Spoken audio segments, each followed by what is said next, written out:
Hello po sa inyong lahat mga ka-crypto. Ako po si Pinoy Crypto Trader at sa video na ito ay atin pong pag-uusapan ang tungkol dito sa bagong forecast ni Ginoong Ben Armstrong kay Ripple or XRP kung saan sabi po niya rito ay magkakaroon daw po ito ng price surge na umaabot ng 17,359%. Yan. Kung pag nangyari po yan ay aabot po sa market price na $89 si Ripple or XRP at magaganap daw po ito or mangyayari daw po ito during bull season or bull market. Yan. Yun po ito kay Ginoong Ben Armstrong na kung saan ay kung sa mga hindi po nakakakilala sa kanya ay isa po siyang sikat na influencer. Ayan, YouTuber po siya na yung kanyang content ay tungkol sa mga cryptocurrencies. Ayan.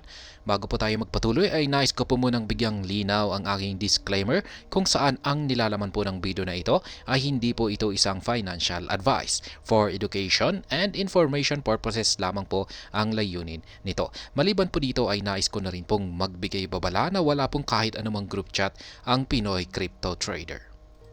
At ayan po mga ka-crypto, ano kaya ang dahilan kung bakit nasabi ito kung bakit naging ganito ang forecast ni Ginoong BitBoy. Ayan po siya, ito po si Ginoong BitBoy. Yan, nakikita naman po natin na yung kanyang t-shirt, yung disenyo ng kanyang t-shirt ay may mga logo ng mga iba't ibang mga cryptocurrencies. Nagpapakita lamang po ito na isa siya sa mga crypto enthusiast. Yan, mga mahihilig sa mga cryptocurrency. Yan, mahilig mag-invest. Ayan, sabi niya dito, in a recent video, renowned crypto influencer Ben Armstrong discussed intriguing insights into the future of XRP, where the asset potentially trades in significant double digits. Ayan, yan po yung nakikita raw na mangyayari. Ayan, nakikita ni Ginoong Ben Armstrong na mangyayari sa future market price ni Ripple or XRP. Magkakaroon daw ito ng 2 digits. Ayan. Sa ngayon ay naglalaro po yung market price nito. Ayan, nasa 0 point something siya. Ayan, nasa 0.5 something. Ayan, ngayon ay sabi niya sa future daw po sa hinaharap ay magkakaroon ito ng double digits. Kaya yan, napakataas po niyan. Hyper bullish din yung si Ginoong Bitboy ay masasabi po nating isang hyper bullish na forecaster. Yan. Sabi dito ay specifically, Armstrong highlighted a forecast from a prominent crypto analyst noting the potential for XRP heading to $89 long term. Ayan, long term po makakamit daw po ni Ripple ang ganitong presyo, $89 sa long term.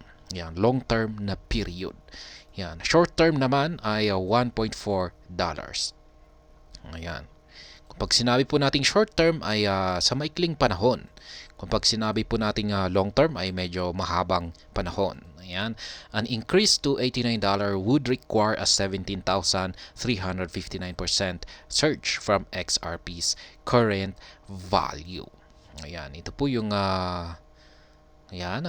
pahayag ni Ginoong Ben Armstrong sa kanyang X platform account. Ayan, new vid drop. Thanks for all the support to Ben Nation. Ayan, tinatawag po niya yung mga kanyang mga supporters na Ben Nation. Ayan, XRP to $89. Yan, ito po yung kanyang link sa kanyang YouTube content na ito kung saan niya pinaliwanag yung kanyang ipinaliwanag ng mas detalyado. Yan yung kanyang forecast kung bakit nasabi niya na si XRP ay patungo sa $89 na market price. Yan, nagkaroon po siya ng issue nitong mga nakalipas na mga ilang araw. Pero issue na wala pong kinalaman yata sa tingin ko sa kanyang private life. Yan, nagkaroon siya ng problema. Kaya medyo tumigil siya sa pag-upload ng kanyang videos. Pero sa tingin ko ay naayos naman niya. Yan, naayos na niya yung kanyang problema na ito at siya ay nakabalik.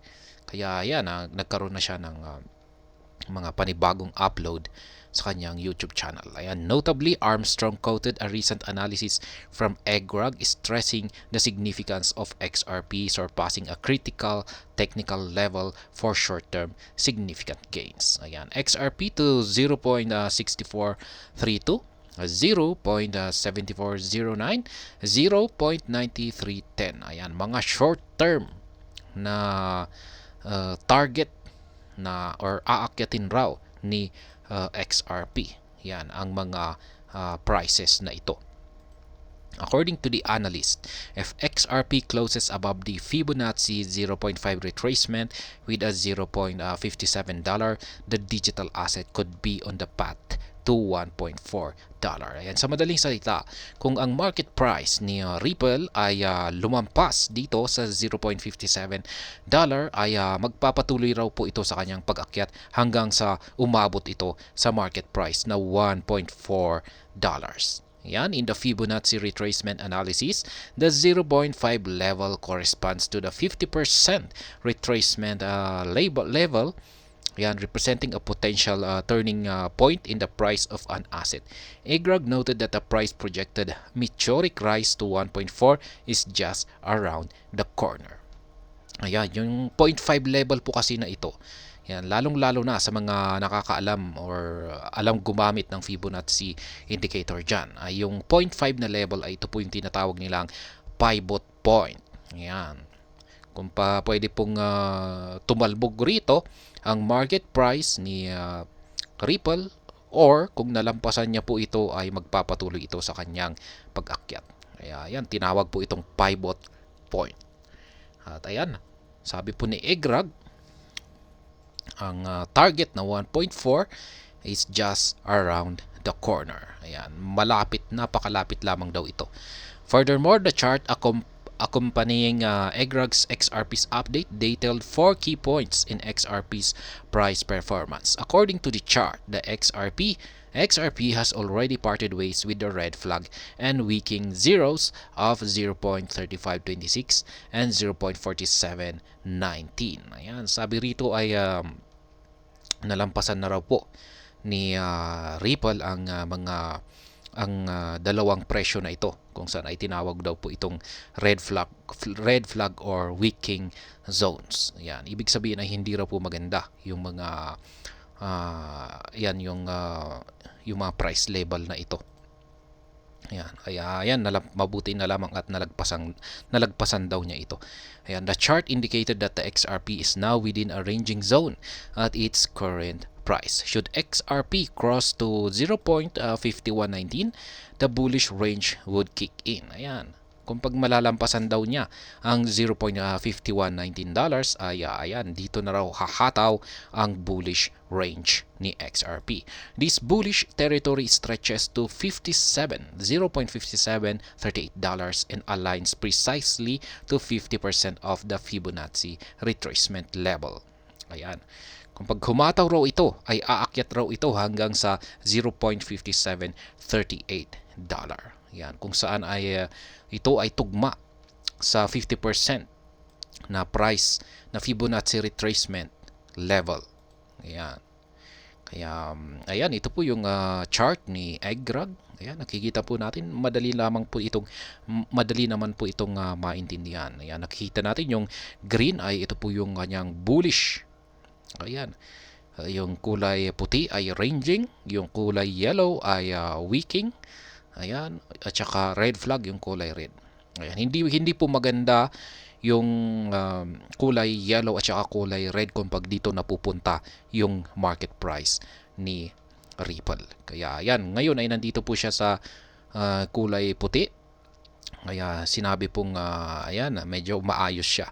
At kailangan niya pong umakyat dito sa kulay green. Ayan, kapag nakaakyat po siya dito sa kulay green na zone, ay ayan, mataas po ang posibilidad na ito ay magpapatuloy sa kanyang pag-akyat. Ayan, emphatically, EGRAG asserted that breaching the $0.5738 price level opens the door to further significant price gains. Ayan po, basta malagpasan niya yung 0.5738. Ayan, nandito po yan, 0.5738. Ayan. The projected points include XRP reaching, ayan, yan po yung posibleng akyatin ni XRP kung sakaling nabasag niya or nalampasan niya ang price level na ito. Ayan. Tsaka yung ultimate na target, ayan, kapag nakamit niya ito, ang pinaka-ultimate na na point nito ay $1.4. Ayan. Yan po ay katumbas ng 175% surge. Interestingly, these projected price points are expected within the next 2 months. Yan. Short-term goal. Kaya tinawag po itong short-term na projections. Kasi mangyayari po yan. Inaasahan po na mangyayari ito. Ayan, kasama na po yung $1.4. Inaasahan po na makakamit ni Ripple ang ganitong presyo. Ayan, sa mga susunod na 2 buwan. Ayan, next 2 months. Yan, XRP to $89. Yan, long term naman po ito. Medyo matagal ito. Hindi natin alam, baka aabot pa ito ng ilang taon.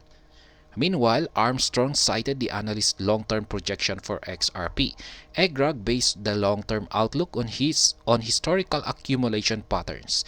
He believes the more extended an asset stays in an accumulation phase, the more potent the subsequent breakout becomes. Ayan, totoo po yan. Ayan, totoo pa yan. Sang-ayon po ako sa sinabi dito ni Egrag na kung ang isang market, yan, isang asset, yan, sabihin natin na si Ripple, habang tumatagal na ito ay naiipit sa loob ng isang pattern. Ayan. Habang tumatagal ay parang ito ay naiipon yung kanyang puwersa. Ayan, naiipon, unti-unting naiipon. At kung pag ito ay nagkaroon ng breakout, ayan, magiging malaki yung impact nito. Yan, parang sasabog kasi parang naiipit yung puwersa nito. Parang pinipigilan, parang nagpipigil yan yung puwersa ng market. Yan, hanggang sa hindi niya na makayanang pigilan ito ay biglang sasabog at bubulusok ito. Kaya ganyan po yung pagkakaintindi ko dito sa yan, explanation, paliwanag ni Egrag. As the Crypto Basic has reported, XRP has already been in the accumulation phase for 6 years. Ayan, 6 years na po na nasa accumulation phase si Ripple. Kung pag sinabi po nating accumulation ay dito po yung nag-iipon po tayo ng XRP token. Ipon lamang ng ipon. Ayan. In the chart shared, Egrag depicted that XRP saw 14 times and 8 times price gains between 2017 and 2018 after waiting less than 4 years. Since XRP has now waited 6 years, he projected a potential 27 times to $89. Kaya yan po yung naging projection dito ni Egrag. Ayan. After waiting for 6 years ay yung kanyang projected, yung kanyang nakikita na magiging galaw ni Ripple ay magkakaroon ito ng 20 times. Yan, at equivalent po nito ay $89 na market price ni Ripple. Meanwhile, XRP is currently changing hands at ayan na po yung current market price ni Ripple, nasa 0.5 pa rin. Ayan, 0.1593.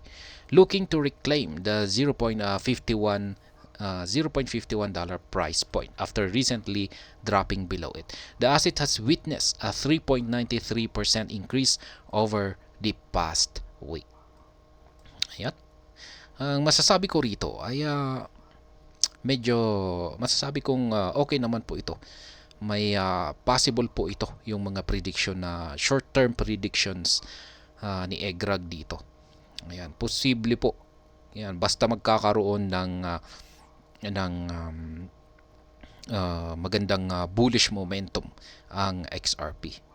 Pero dapat nating malaman ay mayroong kinakaharap si Ripple na kaso patuloy pa rin na yan, nagkaharap sila sa korte kay SEC, US SEC. Kaya yung mga nagaganap na yan, ito, yung issue na ito ay meron po talagang malaking epekto na rin ito sa market price ni Ripple. Ayan. At pagdating naman sa $89 na ayan sinasabi dito ni Egrag at saka si Ginoong Bitboy ay yan, may posibilidad po yan na makakamit nito ang $89 na market price. Yan, at sa tingin ko ay posibleng dulot ito ng bull market. Yan, bull season. Yan, wala po talagang nakakaalam pero masasabi kong possible po ang $89 na makakamit ni Ripple. Yan, sa tuwing magkakaroon na tayo ng bull market season. At ayun, hanggang dito na lamang po tayo sa video na ito. Sana po ay inyong nagustuhan ang aking paliwanag dito. Kung inyo po itong nagustuhan ay pakiclick lamang po ang like button nito.